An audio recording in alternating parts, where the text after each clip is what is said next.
Bonjour à tous et bienvenue dans cette nouvelle vidéo Facecam. Alors, selon si cette vidéo sort en 2020 ou pas, bonne année. Je vous souhaite en tout cas de ne pas dégobiller dans l'assiette de Tata Josiane, mais plutôt dans celle de l'oncle Marcel, le raciste de service. Ça fait depuis quelques temps maintenant que je voulais un peu refaire des vidéos Facecam.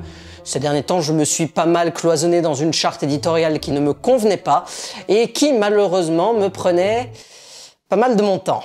Mais aujourd'hui, tout cela va changer. Car comme vous le savez, je suis extrêmement passionné par les médias visuels tels que le cinéma, les jeux vidéo, le poker. Oui, j'aime beaucoup le poker. Ferme ta gueule maintenant. Et un peu comme ce que je faisais dans les vidéos en 5 minutes, je vais maintenant m'attarder un peu plus sur des vidéos plus amusantes et prolifiques, histoire de vous proposer un format YouTube marrant, un peu plus détendu et moins contraignant pour moi. Ah, c'est marrant, t'as loupé l'opportunité de faire une vidéo l'avenir de la chaîne. Ouais, mais y a pas marqué la poste non plus. Ok boomer, de quoi tu vas nous parler? De ça. Cette caméra est un Osmo Pocket, mais avant que je vous en parle, je tiens tout de même à vous dire que je ne suis pas sponsorisé par son fabricant, même si j'aimerais beaucoup. Mais à ce juste titre, je vais vous en parler aussi bien en mal qu'en bien et en toute subjectivité, parce que c'est ma nouvelle caméra préférée, comme je vous l'ai dit dans le titre. C'est un tout petit appareil, avec un tout petit capteur qui n'a aucune maîtrise sur la profondeur de champ. Voilà quoi, c'est moche en plus de ne pas être super pratique. Cette caméra n'est pas non plus un dictaphone ou un micro, bien qu'elle soit équipée de 2 micros rendant le son un peu plus supérieur en termes de qualité par rapport aux anciennes GoPro,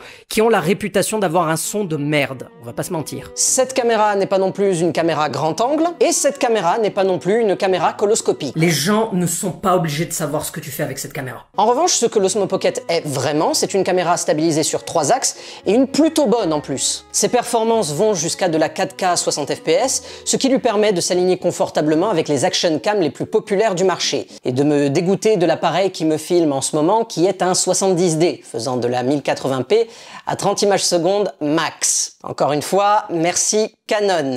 Allez, si on regarde les principales features du bousin, on est automatiquement attiré par l'objectif, qui, à mon avis, provient d'un concepteur qui a regardé tous les drones fabriqués par DJI et s'est dit qu'à un moment donné, ça serait cool de faire un appareil sympa avec la nacelle d'un Mavic. Parce que oui, c'est la caméra d'un drone que vous avez là, mais d'un drone qui coûte cher quand même. En dessous, vous avez un écran 4/3 d'1 pouce, je déconne pas, je mets mon pouce à côté, même taille. En dessous, là, vous avez un premier micro. Dieu sait que vous allez mettre plus d'une fois le doigt dessus lorsque vous allez filmer avec. Puis viennent les boutons fonction et enregistrement qui permettent respectivement de changer de mode et de capturer des photos et vidéos. Oh putain, la mise au point de ce 70D. Tout en bas de la caméra, vous avez un deuxième micro, parce que les concepteurs savaient que tu allais mettre le doigt sur le premier. Et enfin, vous avez un connecteur USB-C qui vous permettra de charger l'appareil plus rapidement que le rejet de la demande de remise en liberté de Patrick Balkany. Ah, j'ai failli oublier. Vous pouvez raccorder votre caméra à un téléphone grâce à ce connecteur que vous pouvez changer de cette manière.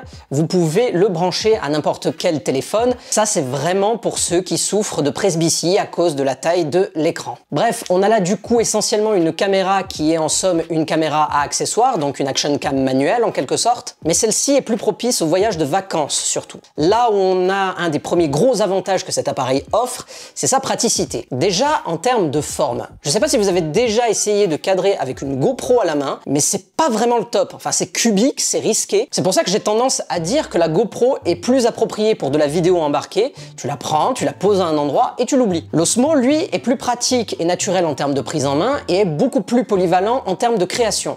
Le vlogging, avec cette caméra, c'est un bonheur. En parlant de création, parlons ensemble des fonctionnalités les plus intéressantes qu'on trouve sur le bousin. L'écran d'1 pouce est certes gadget, mais il est tactile. Ce qui signifie que si la nacelle cadre pas bien le sujet intuitivement, vous pouvez, en coulissant le petit réglage, actionner la nacelle comme vous le voulez. Sinon, vous pouvez passer dans un autre mode de visée. Le premier est le FPV, qui cadre selon l'inclinaison que vous donnez à l'appareil. Le deuxième, c'est un mode suivi qui vous permet d'indiquer une cible à la caméra, et la nacelle se verrouillera sur cette cible. Alors, le deuxième mode est assez expérimental, mais il y a quelque chose de délirant avec. La caméra reconnaît les visages automatiquement. C'est-à-dire que si vous visez quelqu'un avec ce mode enclenché, la caméra bascule en face tracking et va se verrouiller sur la personne que vous filmez. Regardez là, par exemple, là je me filme, je bouge la tête et la nacelle me suit. Et je n'ai rien à actionner du tout.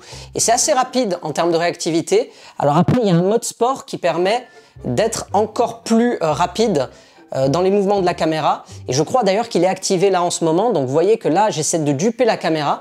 et pourtant je reste suivi. C'est sympa pour faire joujou. Allez, si on bascule du côté du mode photo, on a là un appareil capable de prendre des photos de 12 mégapixels. Mais là où ça devient vraiment intéressant, c'est qu'on peut faire des photos panoramiques. En gros, il y a un mode, le mode panorama, qui permet d'utiliser la nacelle de la caméra pour prendre plusieurs photos, les unes à la suite des autres. Une fois que c'est fait, vous allez dans votre logiciel de photomontage et vous pouvez rassembler les images ensemble et les fusionner pour faire une seule et même image qui possède pour le coup une définition de taré. Et ça, c'est une fonctionnalité ouf parce que la majorité d'entre nous, du coup, vont arrêter de prendre leur vieux téléphone avec l'application appareil photo d'un Android pourri qui, en plus de ça, va mal fusionner les photos. Moi, je dis un bon petit Photoshop.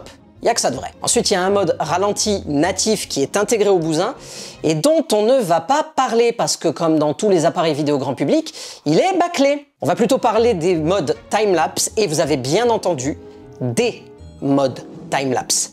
Il y a deux modes. Il y a un premier mode time-lapse qui est basiquement le même que celui de la GoPro, c'est-à-dire que vous donnez juste la fréquence des images prises et après vous lancez l'enregistrement. Mais il y a un deuxième mode qui est le mode motion lapse et qui permet de faire des time-lapse en mouvement. C'est-à-dire qu'en gros, vous allez choisir en bougeant la nacelle avec vos doigts deux angles de caméra. Vous choisissez l'intervalle, la durée du time-lapse, puis vous allez lancer l'enregistrement. Et la caméra va elle-même faire le mouvement en passant du premier angle au deuxième pour la durée que vous avez choisie. C'est génial. Enfin, genre, tu te souviens de l'époque où pour faire ça, il y avait des gens qui attachaient leur GoPro au scotch sur des minuteurs de cuisine pour faire pivoter l'angle? Moi oui, et je suis traumatisé. Bref, voilà toutes les fonctionnalités que j'ai trouvées assez frappantes dans l'Osmo Pocket. Bien sûr, tout cela est également accessible si jamais vous voulez vous servir de l'Osmo avec votre téléphone. Mais du coup, tu en conclus quoi, toi? Que c'est une bonne ou une mauvaise caméra, du coup?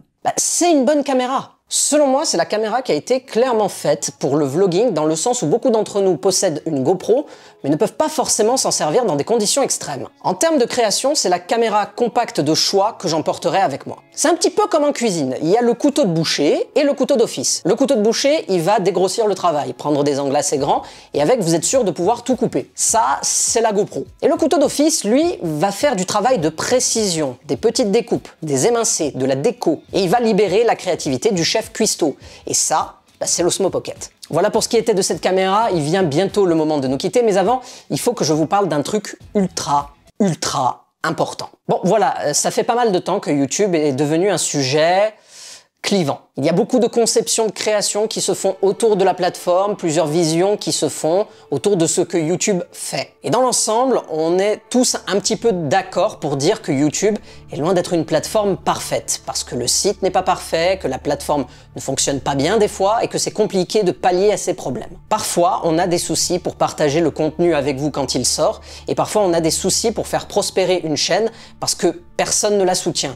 Et malheureusement, tout ça nous rend dépendants de l'algorithme YouTube, qui lui aussi, des fois, ne partage pas notre contenu non plus. Et pour ça, j'ai deux manips à vous demander de faire qui vous permettront à la fois d'éviter de louper la prochaine vidéo quand elle sort et de supporter la chaîne et son contenu. La première manip concerne ceux qui ont regardé cette vidéo et qui souhaitent ne pas louper la prochaine. En dessous du player, vous avez un bouton pour vous abonner. Vous pouvez cliquer dessus pour vous abonner si ce n'est pas déjà fait, mais après, en cliquant sur la cloche qui est juste à côté, vous recevrez une notification à chaque fois qu'une nouvelle vidéo sort. Du coup, n'hésitez pas à vous en servir, c'est super important si jamais vous ne voulez pas louper mon contenu et celui de vos créateurs favoris. Maintenant, si jamais vous souhaitez supporter ma chaîne, le meilleur moyen de le faire, c'est d'utiliser le bouton partager en dessous du player qui vous donnera accès à des options qui vous permettront de montrer la vidéo à vos amis. Et ça, c'est important, comme ça tu partages la vidéo à ton cousin, à ton meilleur pote, à ton père, à ta mère, aux chiens. Ils comprendront peut-être pas un broc de ce que je leur explique, mais au moins tu auras passé un bon moment avec eux, c'est donnant-donnant. Sur ce, je vous dis la bisette et on se retrouve bientôt pour une prochaine vidéo.